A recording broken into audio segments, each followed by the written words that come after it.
E se o M for, tá? Então é só você analisar, ó. Sendo, vamos analisar os casos, ó. Vamos analisar os casos aqui.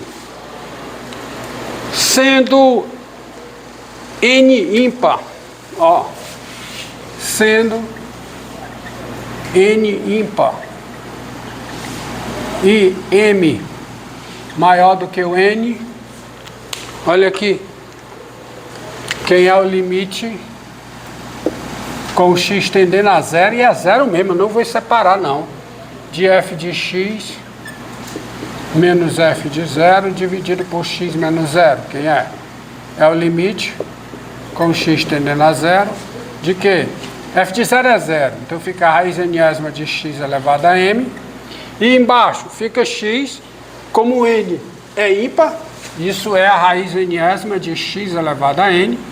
E agora eu escrevo esse limite como sendo o limite com x tendendo a zero da raiz enésima de x elevado a m menos n, expoente positivo. E esse limite é zero. Então a f tem derivada no zero.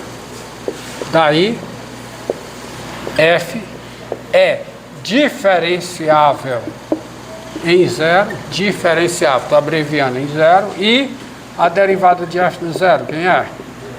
Zero. Ok? Certo? Agora, o outro caso, vamos analisar outro caso. Sendo n par e m par, tá? Sendo n par e m par, não, esse aqui eu deixo para o final, tá?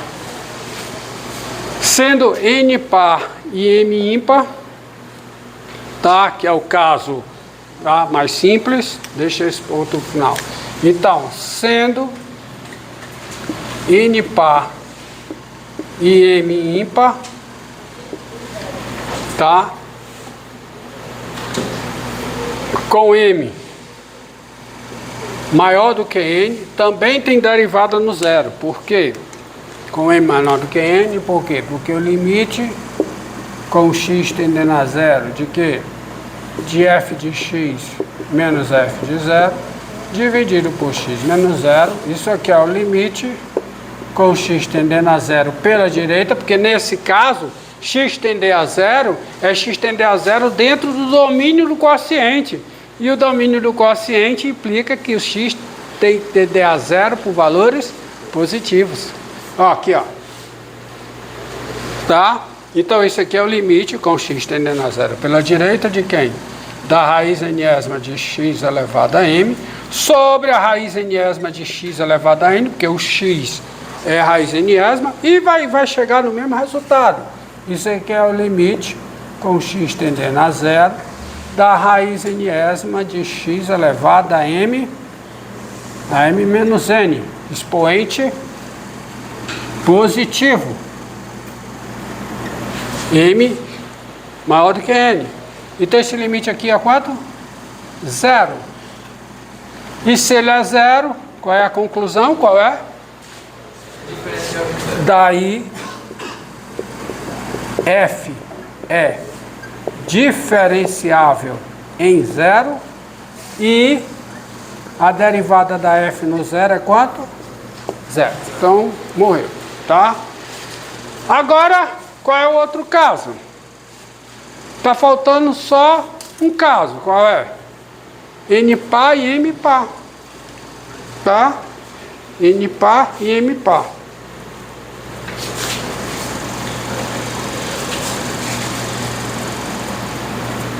Mas é aqui que eu quero deixar essa parte aqui, tá? Só para definição, porque tudo que eu estou fazendo diz respeito a essa função e vocês verão onde eu estou querendo chegar. Sendo, qual é o outro caso? Já me perdi. N par e M par. E M par. Com, ó, repare que eu não tenho que fazer esses casos todos no caso em que o M é menor do que o N, porque no caso em que o M é menor do que N, o limite pela direita já dá mais infinito. Então, em qualquer caso, não tem derivada no zero, certo? O negócio é, para ter derivada no zero, é quando o m é maior do que o n. Então, quando o m é maior do que o n, sendo n par e m par, com m maior do que n, então aqui eu preciso separar os limites, limites laterais. Então fica, ó, o limite com x tendendo a zero pela direita, de quem? De f de x menos f de zero sobre x menos zero. Isso é fácil, dá mais trabalho escrever do que compreender. X tendendo a zero pela direita, de raiz enésima de x elevado a m, sobre raiz enésima de x elevado a n.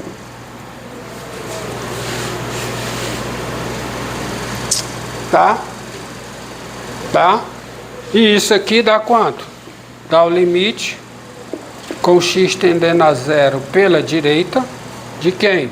Da raiz enésima de x elevado a m menos n, isso aqui dá zero.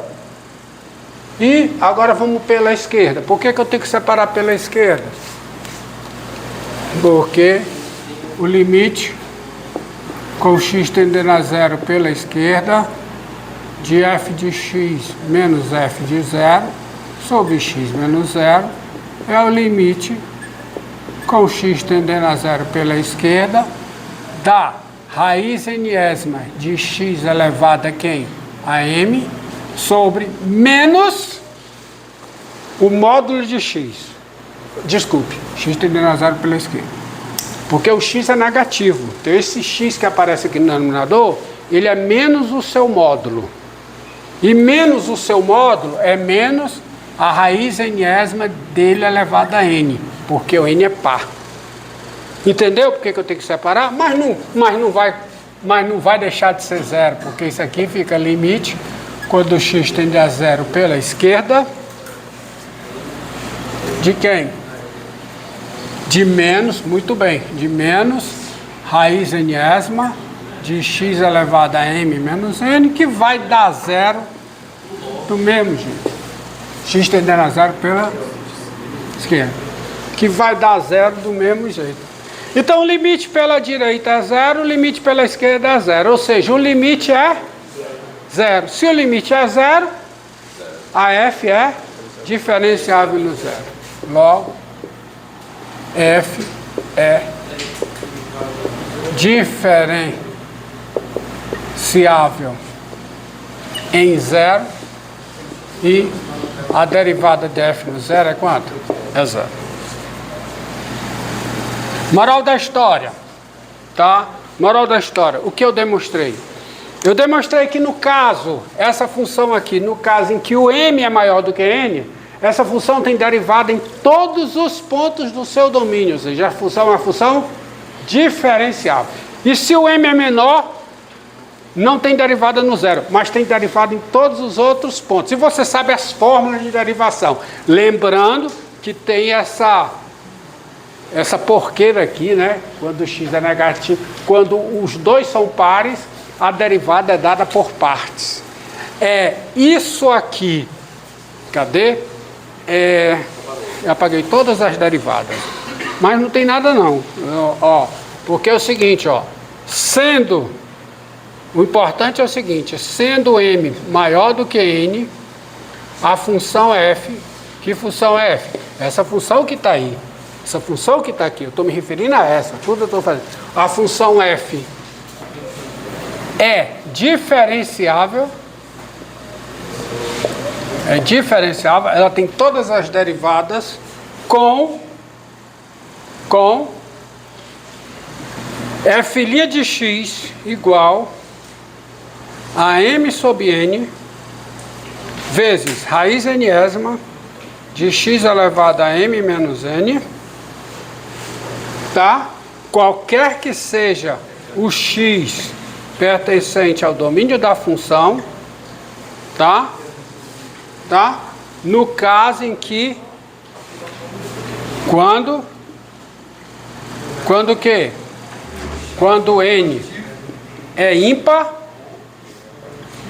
ou o quê?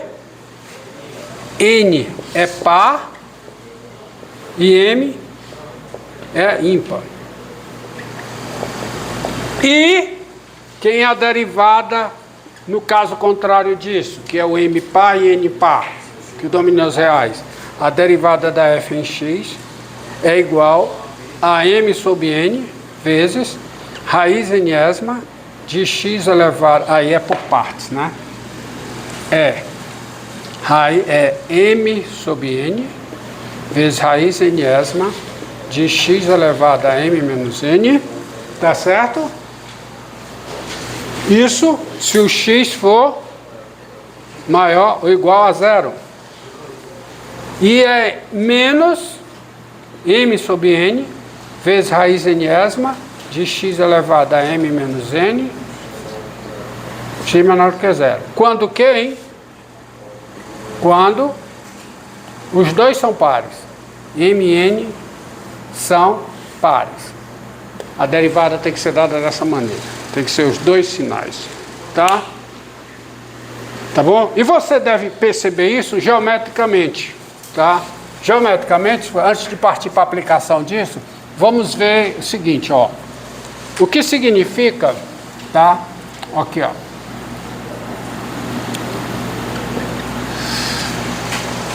Aí você diz, professor, mas não tem que tirar, essa fórmula é para x diferente de zero. Mas quanto é a derivada no zero? Quanto é? Zero. E faça zero aqui. Zero. Faça zero aqui. Zero. Então eu posso englobar o zero. Entendido? Entendido? Agora, se o m for o quê? Menor do que n, a função não é diferenciável, mas ela é diferenciável em todos os pontos do domínio que são o quê? Diferentes de zero. E a fórmula vale, mas aqui não é para todo x no domínio, é para todo x no domínio menos o zero. Aqui também para x maior do que zero e para x menor do que zero. Tira o zero, porque no zero não tem derivada quando o m é menor do que o n. Olha, o gráfico dessa função é um negócio assim, ó.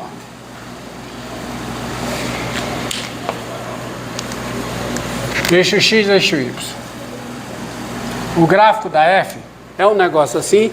Derivada no 0, 0.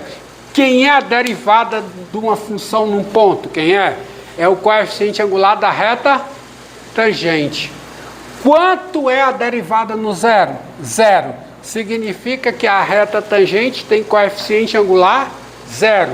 Ou seja, a reta tangente é uma reta horizontal. Se ela é uma horizontal nesse ponto, ela é o eixo x. Então o gráfico tem que passar tangenciando assim. E ela é positiva nos dois lados, porque n par, isso aqui no caso em que os dois são pares. M e n pares.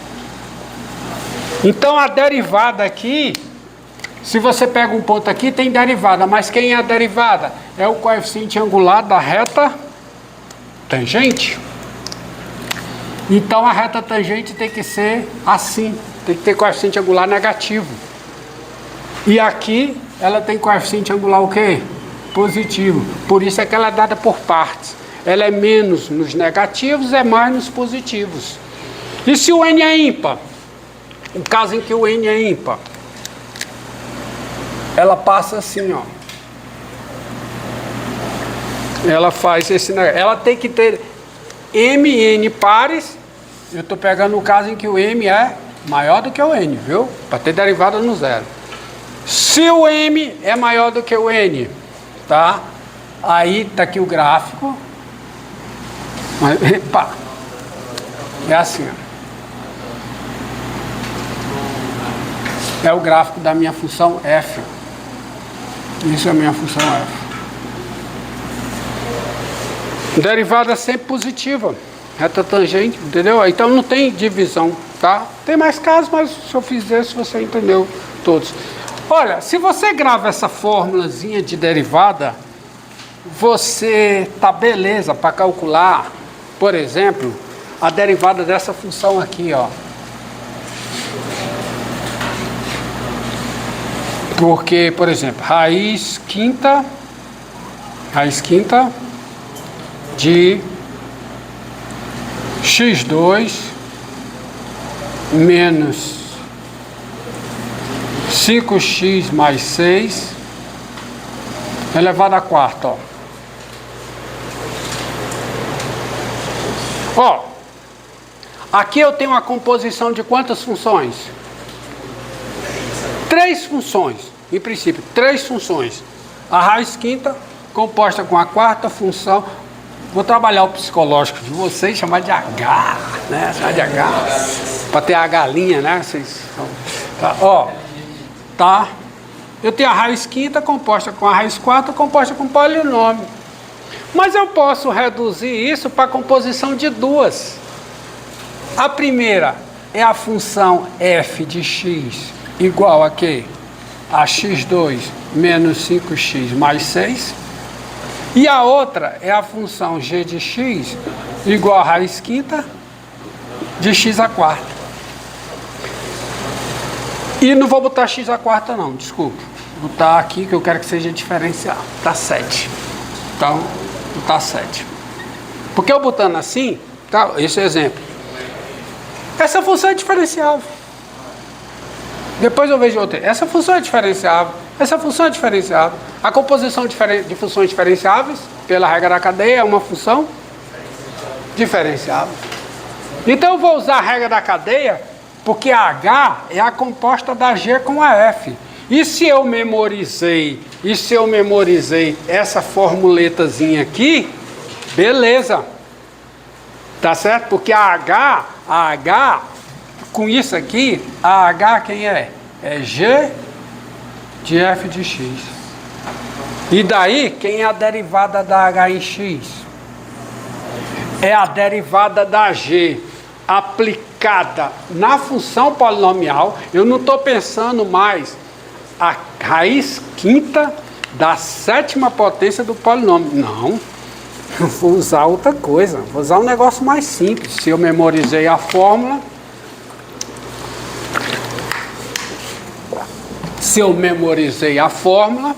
então, ó, a galinha de x vai ser o quê?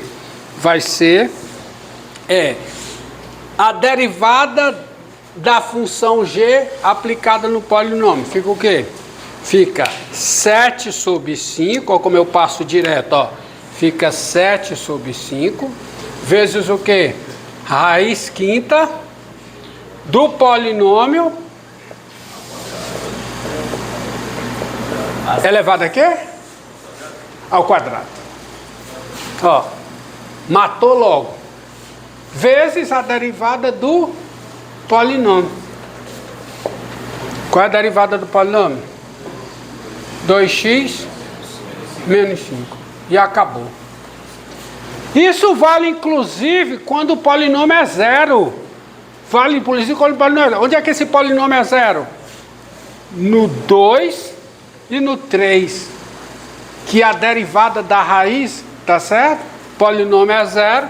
Mas isso aqui, a fórmula funciona. Porque se eu aplicar a regra da cadeia, vai ficar, ó, a derivada no zero, fica a derivada da G aplicada em f de 0, vezes a derivada, f de 0 não, desculpa, f de 2, ó, vou pegar o 2. Fica a derivada da G aplicada em f de 2, vezes a derivada da G no 2. Isso é a derivada da H no 2. Mas a derivada da G no f de 2 é a derivada da G no 0, que é quanto? 0. Então a fórmula vale. Porque faça x igual a 2 aqui vale. Ou seja, H, isso aqui vale para todo x real. Isso aqui vale para todo x real. Isso aqui também. Eu não tenho que me preocupar mais, por conta desse resultado, em estar analisando o zero separadamente, como eu fiz antes. Entendido? É filhinha de 2 no G. Oh, é filhinha de 2, desculpe. Obrigado. Não é não, é filhinha de 2, eu que errei. Tá? Isso aqui é a derivada da H no 2. Então, tá zero. Então vale para todo x real. Entendido aí? Entendido? Tá? Eu não estou aplicando a regra da cadeia duas vezes. Eu estou aplicando a regra da cadeia uma vez. Porque eu estou vendo como composição de quê? de duas funções, tá? Usando esse resultado. Se você gravou a formuleta, aplica. E se você não gravou, você esqueceu, aí você vai ter que aplicar a regra da cadeia duas vezes? Não necessariamente. Pelo seguinte: